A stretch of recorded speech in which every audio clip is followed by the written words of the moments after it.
Hi friends, இந்த வீடியோவில் நம்ம உப்பு பற்றி பார்க்கலாங்க. உப்பு நான் பார்த்துருக்கேன். சின்ன வயசுலலாம் மூட்டையில் வச்சுட்டு கடைகளில் அரைப்படி ஒரு படின்னு அளந்து கொடுப்பாங்க. ஆனால் இப்போலாம் அந்த மாதிரி நம்ம பார்க்க முடியறதில்ல. ஏன்னா உப்பு இப்போலாம் பாக்கெட்டில் தான் வருது. இப்போ வர உப்பு பாக்கெட்டில் பார்த்தீங்கன்னா அதில் சில தேவையில்லாத பொருட்களையும் கலந்து தான் நமக்கு விற்கிறாங்க. இப்போ விற்கிற உப்பு பாக்கெட்லாம் பார்த்தீங்கன்னா iodise salt, அயனைஸ் salt and 45 salt, free flow salt அந்த மாதிரின்னு விற்கிறாங்க. இப்படி விற்கிற உப்பு பாக்கெட்டில் கலக்கிற சில தேவையில்லாத பொருட்கள்னால நம்ம உடம்புக்கும் சில பிரச்சனைகள் உண்டாகுது. அது என்னென்ன பிரச்சனைகள், அது என்னென்ன நோய்களை நம்ம உடம்புக்குள்ளே உண்டு பண்ணணும்னு சொல்லி லிஸ்ட்டை சொல்லி உங்களை பயமுறுத்த விரும்பலை. ஏன்னா நம்ம சேனலினுடைய நோக்கமே நோயினுடைய பயத்திலேருந்து நம்ம விடுபடணும், ஆரோக்கியமாக இருக்கணும், அதுதான். ஆனால் இப்போ சமீப காலமாக விற்கிற உப்பு பாக்கெட்னால நமக்கு சில பிரச்சனைகள் வருதுங்கிறது மட்டும் உண்மை. இப்படி என்னென்ன அதில் கலக்கிறாங்க, அதனால் என்ன பிரச்சனைகள், அதை எப்படி நம்ம தவிர்க்கலாம் அப்படிங்கிறத பற்றி இன்றைக்கி நம்ம உப்பு பற்றி தெளிவாக பார்த்துடலாங்க. உப்புனுடைய வகைகள் பார்த்திங்கன்னா பல வகை இருக்குது. அதில் கல் உப்பு, தூள் உப்பு, இந்து உப்பு, இன்னும் சொல்லப்போனால் கருப்பு நிறத்தில் கூட உப்பு இருக்குது. ஆனால் நமக்கு கிடைக்கக்கூடிய முக்கியமான 3 உப்பு பற்றி மட்டும் பார்க்கலாம். அதில் முதலாவது கல் உப்பு, இரண்டாவது தூள் உப்பு, மூன்றாவது இந்து உப்பு. கல் உப்புனா நமக்கு தெரியும், சீ சால்ட் சொல்லுவாங்க. தூள் உப்புனா டேபிள் சால்ட், இந்து உப்புனா பிங்க் சால்ட், அப்படின்னா ராக் சால்ட்டுன்னு சொல்லுவாங்க. இப்போ முதல்ல இந்த கல் உப்பு எப்படி தயாரிக்கிறாங்கன்றதை பார்த்துடலாம். கல் உப்பு தயாரிக்கிற மெத்தட் பார்த்திங்கன்னா சோலார் எவாப்ரேஷன் சொல்லுவாங்க.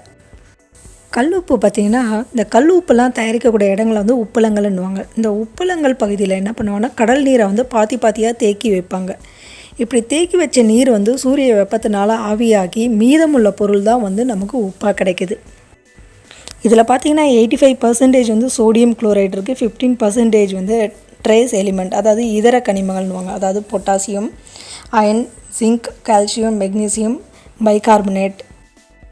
சரி, அடுத்ததாக நம்ம அன்றாட உபயோகப்படுத்துகிற டேபிள் சால்ட், அதாவது தூள் உப்பு எப்படி தயாரிக்கிறாங்கங்கிறத பார்க்கலாம். இந்த தூள் உப்பு தயாரிக்கிற மெத்தட் வேக்கம் எவாப்ரேஷன். அதாவது எந்த இடத்துல உப்பு படிம பாறைகளாக இருக்கோ அந்த இடத்துல போர் மூலியமாக ஓட்டையை போடுவாங்க. அந்த ஓட்டைக்குள்ளே அருகில் இருக்கிற நல்ல நீரோ இல்லை ஆற்று நீரோ உள்ளே செலுத்துவாங்க. அப்படி உள்ளே செலுத்தும் போது அந்த பாறையாக இருக்கிற உப்பு இந்த நீரில் கரைய ஆரம்பிக்கும். இப்படி கரைஞ்ச இந்த நீர் தான் சால்ட் சொல்யூஷன், அதாவது சால்ட் பிரைன் சொல்லுவாங்க. இந்த சால்ட் சொல்யூஷனை போர் மூலமாக உறிஞ்சி வெளியே எடுப்பாங்க. வெளியே எடுத்த அந்த நீரை பெரிய கண்டெய்னரில் நிரப்பி அதை அதிகப்படியான வெப்பப்படுத்துவாங்க. இப்படி வெப்பப்படுத்துறதுனால அந்த நீர் ஆவியாகி மீத இருக்கிற அந்த கட்டி கட்டியான பொருள் தான் தூள் உப்பு. கட்டி கட்டியாக இருக்கிற உப்பை தூளாக்குவாங்க. அதனால தான் பார்த்திங்கன்னா ஒரே சைஸில் இருக்கும் இது. அடுத்ததாக அதை பாலிஷ் பண்ணி ரிஃபைன் பண்ணுவாங்க. அதில் அயோடின் கலந்து அந்த உப்பு பார்த்திங்கன்னா கொட்டும் போது தூளாக கொட்டணும், கட்டியாகக்கூடாதுங்கிறதுக்காக ஆன்டி கேக் ஏஜென்ட்ஸ் சேர்ப்பாங்க. இப்படி என்ன அதில் கலக்கிறாங்கன்னு பார்த்தீங்கன்னா sodium ferrocyanide, potassium ferrocyanide, calcium ferrocyanide, sodium silicate, silicon dioxide, aluminium silicate, இந்த மாதிரி நேம்லேயே பார்த்தீங்கன்னா சயனைடுன்னு இருக்கும். இந்த சயனைட் நமக்கு நல்லதில்லை. இதுக்கு அவங்க என்ன சொல்லுவாங்கன்னா நாங்கள் குறைஞ்ச அளவில் தான் சேர்க்குறோன்னு சொல்லுவாங்க. ஆனால் இதை நம்ம தினமும் அதுவும் 3 வேளை உணவுலேயும் சேர்த்துக்கிறோம். ஸோ இதனால் நம்ம உடம்பு இதை ஜீரணிக்க முடியாமல் ரொம்பவே சிரமப்படும் கழிவு நீக்கம் செய்கிறதுக்கும். இதில் பார்த்திங்கன்னா 99.7% சோடியம் குளோரைடு மட்டுமே இருக்குது. மற்ற கனிமங்கள்லாம் இதிலேருந்து நீக்கிடுவாங்க. கல் உப்பு பார்த்திங்கன்னா சூரிய வெப்பத்தினால ஆவியாக்குறாங்க. ஆனால் இந்த தூள் உப்பு பார்த்திங்கன்னா அதிகப்படியான வெப்பப்படுத்தி ஆவியாக்குறாங்க. அண்டு இதில் நிறைய கெமிக்கலும் சேர்க்குறாங்க. அதனால தான் இதை பார்த்திங்கன்னா லேப் சால்ட்டுன்னே சொல்லுவாங்க. இது கல் உப்பு பார்த்திங்கன்னா எத்தனை வருஷம்னாலும் வச்சுட்டுருக்கலாம். ஆனால் இந்த தூள் உப்பு பார்த்திங்கன்னா 5 வருஷம் தான் நம்ம உபயோகப்படுத்தணும். அடுத்ததாக ராக் சால்ட், அதாவது இந்து உப்பு எப்படி தயாரிக்கிறாங்கன்றதை பார்ப்போம். இந்து உப்புக்கு இன்னொரு பெயர் இமாலயன் சால்ட்டுன்னு சொல்லுவாங்க. இதை நிறைய பேர் இமயமலையிலேருந்து வெட்டி எடுக்கிறாங்கன்னு நினச்சிட்டு இருக்காங்க. ஆனால் அதுதான் இல்லை. இது பார்த்திங்கன்னா பாகிஸ்தானில் இருக்கிற கியூரான்ற பகுதியில் தான் இந்த பாறைகளாக கிடைக்குது. இந்த பாறைகளை தான் வெட்டி எடுத்து தூளாக்கி நம்ம பயன்படுத்துகிறோம். இதில் பார்த்திங்கன்னா 98% சோடியம் குளோரைடு இருக்குது. அண்ட் 2% தான் ட்ரேஸ் எலிமெண்ட், அதாவது இதர கனிமங்கள். அந்த 2%லேயும் பார்த்திங்கன்னா 84 வகையான கனிமங்கள் இருக்குது. அடுத்ததாக பார்த்திங்கன்னா இந்த கல் உப்புலேயும் தூள் உப்புலேயும் எதற்காக அயோடின் கலக்கிறாங்கன்னா மக்களுக்கு அயோடின் பற்றாக்குறை இருக்குதான். இதனால் உலகில் உள்ள ஒரு சில நாடுகள்லாம் ஒன்றா இணைஞ்சு ஒரு அமைப்பை உருவாக்குனாங்க. அயோடின் குளோபல் நெட்வொர்க் அப்படின்ற ஒரு அமைப்பை உருவாக்குனாங்க. அதில் இந்தியாவும் அடங்கும். அதாவது என்னென்னா பார்த்திங்கன்னா உப்பு அயோடின் கலக்காமல் விற்கவே கூடாதுன்னு ஒரு சட்டமாகவே கொண்டு வந்தாங்க. அடுத்ததாக இந்த உப்பு பாக்கெட்டில் பார்த்திங்கன்னா ஒரு சில பெயர்கள் இருக்கும். அது என்னென்ன பெயர்கள் அப்படின்றத பார்க்கலாம். அயோடைஸ் சால்ட்டுன்னு இருக்கும். அயோடைஸ்னால் அயோடின் சேர்க்குறதா வந்து அயோடைஸ் சால்ட். அடுத்தது அயனைஸ் சால்ட்டுன்னு இருக்கும். அயன் இதில் சேர்க்குறாங்க. அடுத்ததாக பார்த்திங்கன்னா டபுள் ஃபார்ட்டிஃபைட் சால்ட்டுன்னுவாங்க. அயோடினும் அண்ட் அயனும் சேர்க்குறதா வந்து டபுள் ஃபார்ட்டிஃபைட் சால்ட்.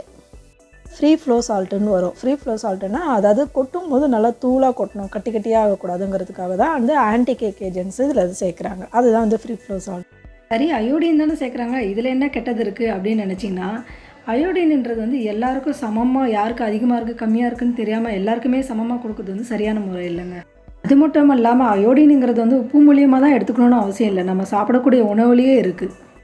இப்போ இதில் எது நல்ல உப்புங்கிறத பற்றி பார்க்கலாம்.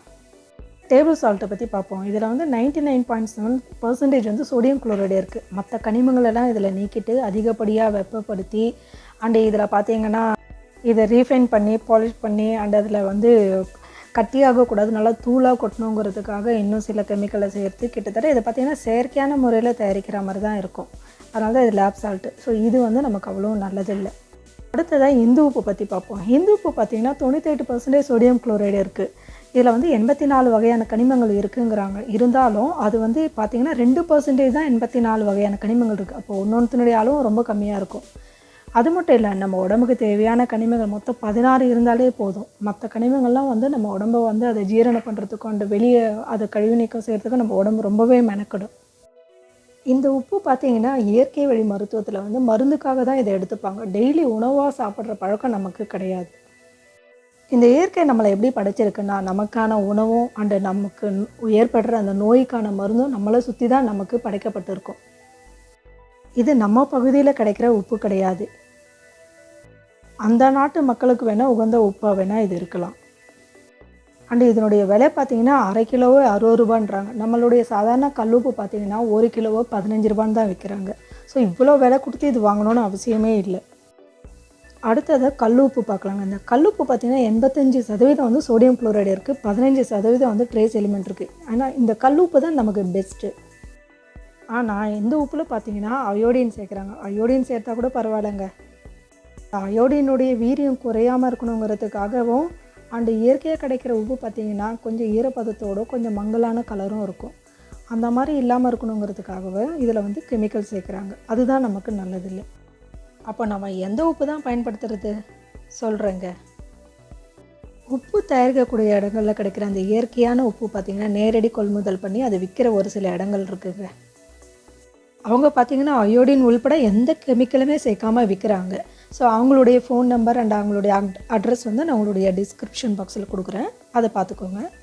அடுத்தது திரு ஹீலர் பாஸ்கர் ஐயா வந்து கோயம்புத்தூர்லேயும் அண்ட் வடபழனிலையும் அம்மி தற்சார்பு சந்தையை ஏற்படுத்தியிருக்கிறாரு. அந்த கடைகளில் போய் நீங்கள் நேர்லேயும் வாங்கலாம், அப்படி இல்லைன்னா நீங்கள் ஆன்லைன்லேயும் வாங்கலாம். அந்த கடையினுடைய அட்ரஸும் அண்ட் ஆன்லைன் லிங்க்கும் உங்களுக்கு டிஸ்கிரிப்ஷனில் உங்களுக்கு கொடுத்துட்றேன்.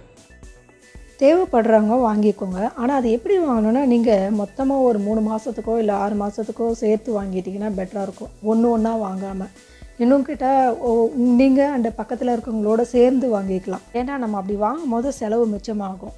இதை வந்து நீங்கள் கொரியர் வாங்குறத விட பார்சலில் வாங்கிக்கோங்க, அதுதான் பெட்டராக இருக்கும், செலவும் கம்மியாகும். அடுத்ததாக பார்த்திங்கன்னா உப்பு கூட்டுறவு அங்காடி அப்படின்ட்டு ஒரு சில இடங்களில் இருக்குது. அவங்க வந்து அயோடின் மட்டும் கலந்து வேறு எந்த கெமிக்கலும் கலக்காமல் விற்கிறாங்க. அந்த உப்பு கூட நம்ம பயன்படுத்தலாம். அப்படி இதுவும் உங்களுக்கு கிடைக்கலனா நம்ம சாதாரணமாக ரேஷன் கடையில் விற்கிற உப்பு இருக்குது பார்த்திங்களா, அதுவே கூட உபயோகப்படுத்தலாம். ஆனால் அது நேரடியாக உபயோகப்படுத்தாமல் என்ன பண்ணலான்னா கொஞ்சம் வறுத்துட்டு யூஸ் பண்ணலாம். இந்த ரேஷனில் விற்கிற உப்பே கூட பெட்டர்ன்னு சொல்லுவேன். ஏன்னா இங்கே பாருங்கள், இப்போ நான் அதை பிரித்து காட்டுறேன். பேக்கெட்லேயே பார்த்திங்கன்னா அயோடின் கலந்த உப்புன்னு போட்டிருக்கோம்.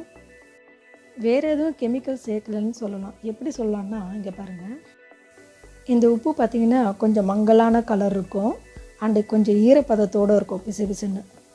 இதுதான் இயற்கையான உப்பு. ஸோ இதில் அயோடின் தவிர வேறு எதுவுமே கலக்கலை. அதனால் இதுவே கூட கொஞ்சம் பெட்டர் தான். இதை நேரடியாக உபயோகப்படுத்தாமல் நம்ம கொஞ்சம் வறுத்துட்டு யூஸ் பண்ணால் பெட்டராக இருக்கும். இப்போ கடையில் விற்கிற உப்பு பாக்கெட் பிரித்து காட்டுறேன் பாருங்கள். நீங்கள் அது எந்த பிராண்டுனாலும் எடுத்து பார்க்கலாம். உப்பு பார்த்திங்கன்னா இப்போ அப்படியே பளிச்சுன்னு வெள்ளையாக இருக்கும் அண்டு இதில் எந்த ஈரமும் இருக்காது. பார்த்திங்கன்னா இது வந்து நல்லா பாலிஷ் பண்ணிவிட்டு அண்டு இது கட்டி தட்டாமல் இருக்கணுன்றதுக்காகவும் கெமிக்கல்ஸ் சேர்த்துருக்காங்க. அதனால தான் இந்த உப்பு வேண்டாம் அப்படிங்கிறோம். இப்போ 2 உப்பையும் நான் கம்பேர் பண்ணி காட்டுறேன் பாருங்கள். அதுதான் நம்ம இப்போ உப்பு எப்படி வறுக்கலாங்கிறத பற்றி பார்க்கலாம் இந்த வீடியோவில். ஒரு இரும்பு கடாய் எடுத்துக்கோங்க. அதில் உங்களுக்கு கிடைக்கிற அந்த உப்பு கொட்டிட்டு, நான் வந்து என்ன பண்ணுறேன்னா இன்றைக்கி ஒரு கைப்பிடி அளவுக்கு நல்லா முருங்கைக்கீரை போடுறேன். நீங்கள் இந்த முருங்கைக்கீரை அப்படி இல்லைன்னா கருவேப்பிலை கூட சேர்த்துக்கலாம். இப்போ ஸ்டவ் வந்து நல்லா கொஞ்சம் ஹை ஃப்ளேம்லேயே வைக்கலாம். அடுத்ததாக பார்த்திங்கன்னா நல்லா ஒரு பெரிய கரண்டியாக எடுத்துக்கோங்க. ஏன்னா இப்போ இந்த உப்பு வந்து லேசாக வெடிக்க ஆரம்பிக்கும், மேலெல்லாம் செதறாது. இருந்தாலும் நம்ம கொஞ்சம் பெரிய கரண்டியாக வச்சுக்கிறது பெட்ரு. கொஞ்சம் சத்தம் அதிகமாகும் போது நீங்கள் வந்து ஸ்டவ்வை ஸ்லோவாக்கிக்கோங்க. இப்படி செய்கிறதுனால என்ன ஆகும்னா, இப்போ கடல் நீரில் வந்து நிறைய கழிவுகள்லாம் கலக்குது இல்லையா. ஸோ கடல் நீர்லேருந்து தயாரிக்கிற இந்த உப்பில் வந்து சில தேவையில்லாத நச்சுக்களும் நீங்கிறது இல்லாமல் வேதியியல் பரிமாற்றம் நடக்கும். இந்த மாதிரி கெமிக்கல் ரியாக்ஷன் நடக்கிறதுனால பார்த்திங்கன்னா இந்த உப்பு நம்ம உடம்புல வந்து ஈஸியாக ஜீரணம் செய்யக்கூடிய உப்பாக மாறிடும். இந்த சத்தம் குறையும் போது நீங்கள் ஸ்டவ் ஆஃப் பண்ணிடலாம். இப்போ இதில் இருக்கிற அந்த இலைகளை நீக்கணும்னு அவசியம் இல்லை, அப்படியே உபயோகப்படுத்திக்கலாம். இல்லைனா இந்த இலைங்களே இல்லாமல் வெறும் உப்பை கூட நீங்கள் இந்த மாதிரி வறுத்துக்கலாம். அடுத்ததாக தூள் உப்புக்கு என்ன செய்யலாம்னா, நம்ம இந்த கல் உப்பையே வந்து நம்ம மிக்சியில் போட்டு அரைச்சினா தூள் உப்பாக ஆகிடுங்க. அதையே உபயோகப்படுத்திக்கலாம். அவ்வளோதாங்க. இந்த மாதிரியான இயற்கையாக கிடைக்கிற உப்பும் வேறு எங்காவது கிடைச்சுன்னா உங்களுக்கு தெரிஞ்சதுன்னா கூட நீங்கள் இந்த கமெண்ட்டில் சொல்லுங்கள். மற்றவங்களுக்கு இது உபயோகப்படும். இந்த வீடியோ உங்களுக்கு பிடிச்சிருந்ததுன்னா லைக் பண்ணுங்கள், சப்ஸ்கிரைப் பண்ணுங்கள் அண்ட் கமெண்ட் பண்ணுங்கள்.